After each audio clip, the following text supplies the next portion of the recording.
After leaving the EU on January 31, Britain is currently living under EU rules in a transition period until the end of 2020, and it is understood that senior civil servants have suggested that this is extended. The Sunday Express has been told that their advice is that Britain and the EU do not have the necessary bandwidth to carry out trade negotiations on a tight timescale and deal with the major crisis in the coronavirus. A senior minister has also briefed that he believes the UK could be forced to delay. However, Mr. Johnson has vowed not to extend the transition period and if necessary go on to an Australia-style relationship with the EU on World Trade Organization rules. A source close to the Prime Minister told the Sunday Express, a transition period extension is not an option.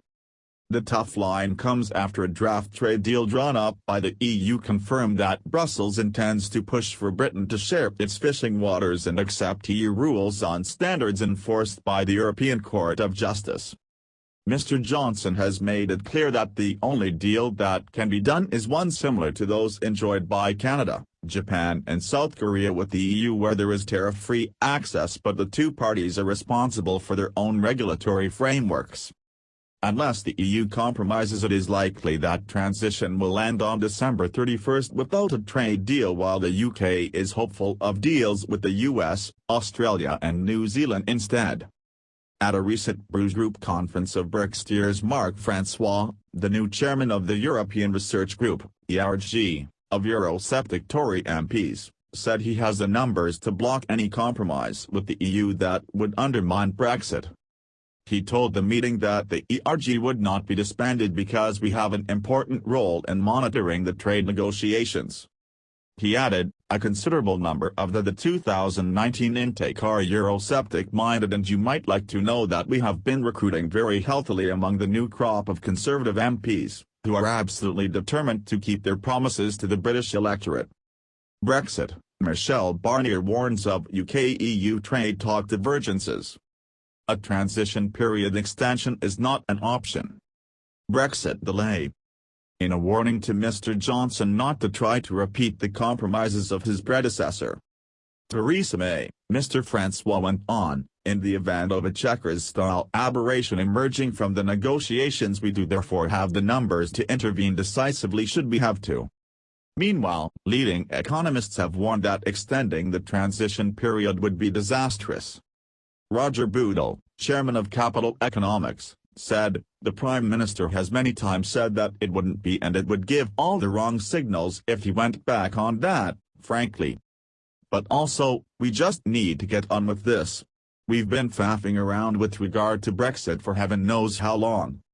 I'm hopeful, I'm not confident, but I'm hopeful, that the EU is going to see sense and want to do a deal, because there's no doubt it can be done. I mean, their economy is in a pretty bad way because Italy was in a very bad way before the coronavirus. Professor David Patton of Nottingham University Business School added, there are certain people who will always find an excuse to want to extend the transition period. I really can't see the need for that. What that would do is bring yet more uncertainty into an economy that's already reeling from lots of uncertainty. We've got a plan, and people have been very clear, we're leaving the customs union and so on at the end of December, and we need to make sure that happens.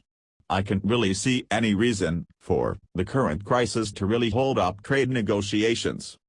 In some ways, delaying the transition period means we continue paying money to Brussels, so that actually reduces some of the spending power of the government.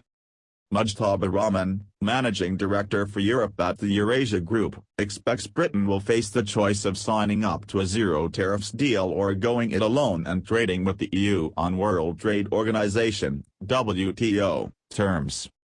Arguing there was not enough time for the remaining member states to reconcile competing interests and decide which industries would take a hit on tariffs, he said, a discussion along those lines takes a lot longer, years, not months.